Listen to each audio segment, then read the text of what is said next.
Le 20 décembre, Dédi Sesanga accède à la magistrature suprême. Au niveau politique, qu'est-ce qu'il change?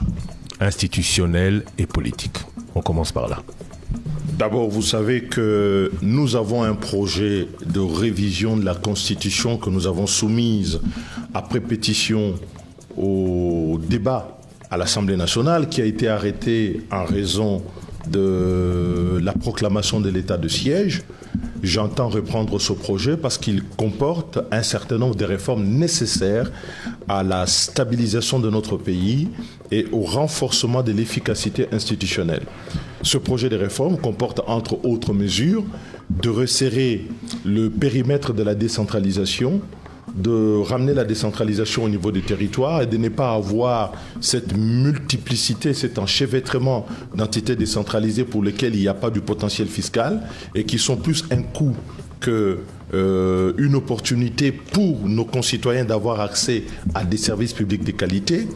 Vous voyez, nous avons proposé dans cette révision constitutionnelle de changer la composition du Conseil supérieur de la magistrature parce que nous considérons que dans sa composition actuelle, elle est trop corporatiste et n'aide pas à renforcer l'exercice citoyen, redevable et responsable de la manière dont la justice est rendue dans notre pays.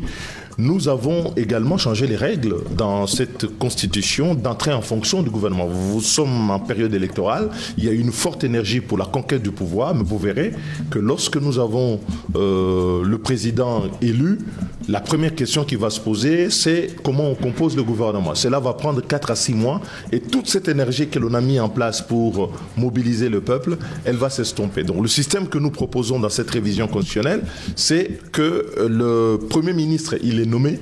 S'il ne rencontre pas une motion de censure qui est votée, donc il reste en fonction. Et donc ça met fin à ces discussions inutiles de la classe politique qui nous consomment à chaque cycle à peu près 6 à 9 mois. Et quand vous les additionnez, c'est comme si sur 4 cycles, les politiciens se sont mis à discuter de la composition du gouvernement pendant tout un mandat. Non, je veux juste expliquer. Donc le Premier ministre ne doit plus être investi.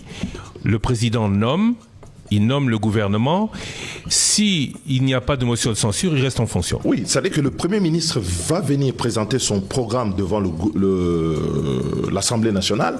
Et si l'Assemblée nationale, il y a une motion, on en discute. S'il n'y a pas une motion qui est votée, ça passe automatiquement. Parce que l'inconvénient du système actuel, c'est quoi? Vous avez un individu qui va vous dire, moi je vais être ministre des Affaires sociales. Il va bloquer la formation du gouvernement pendant autant de temps. Mais en réalité, notre constitution est fondée sur les règles de la responsabilité. Donc, quand quelqu'un n'est pas d'accord avec une politique qui est mise en place, il doit se manifester par le biais de vote d'une motion de censure. Alors, ces chantages qui se font entre politiciens retardent l'entrée en fonction du gouvernement. Et quand le gouvernement vient entrer en fonction, il entre suffisamment tard avec très souvent des casseroles. Comme on a vu d'ailleurs avec le président sortant, entre le temps où il est entré en fonction et le temps où le gouvernement est entré en fonction, c'est comme ça que vous avez eu le scandale de 100 jours. Et donc, il faut que le président puisse avoir à l'avenir le moyen d'entrer en fonction très rapidement. Mais ce n'est pas la seule mesure. Vous parlez de mesures institutionnelles. Il y a cette révision constitutionnelle que nous allons faire qui comporte un certain nombre d'innovations, dont une majeure, c'est que le président de la République, sous le mandat duquel les élections ne sont pas tenues dans le délai, ne peut pas être bénéficiaire en cas de non-tenue des élections. Il devra donc démissionner. Ça, nous l'avons proposé depuis 2019. Reste en fonction jusqu'à l'investiture, ça n'existe plus. Cette affaire-là, c'est une prime à l'impunité. Et les 2 tours ? Le 2 tours à l'élection présidentielle, naturellement, il faudrait le remettre. Pourquoi?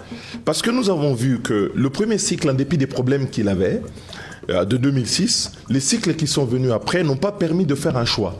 Le premier tour permet aux Congolais de s'exprimer sur le choix de projet que les candidats présentent. De sorte à ce que lorsque les alliances se font, elles se font au second tour sur le projet et sur l'indication que le peuple a donnée. Le fait d'avoir supprimé un tour, et d'ailleurs, le président en fonction, le président sortant, Félix Tshisekedi, n'a pas été correct sur ce point parce que quand il est venu au Congrès, il a promis d'être en accord avec nous pour remettre les 2 tours de l'élection présidentielle. On ne sait pas pour quelle raison il est revenu sur ces sujets pour lesquels il ne s'est plus exprimé. Dès l'entrée rentrer en fonction, nous allons faire cette réforme pour permettre à ce que notre démocratie puisse mieux respirer et que le choix soit beaucoup plus évident pour notre peuple. Et donc, ça c'est sur le plan institutionnel. Nous allons renforcer les pouvoirs du Parlement. Je suis un parlementaire depuis 3 législatures. Et nous savons que le Parlement, ce n'est pas seulement pour sanctionner.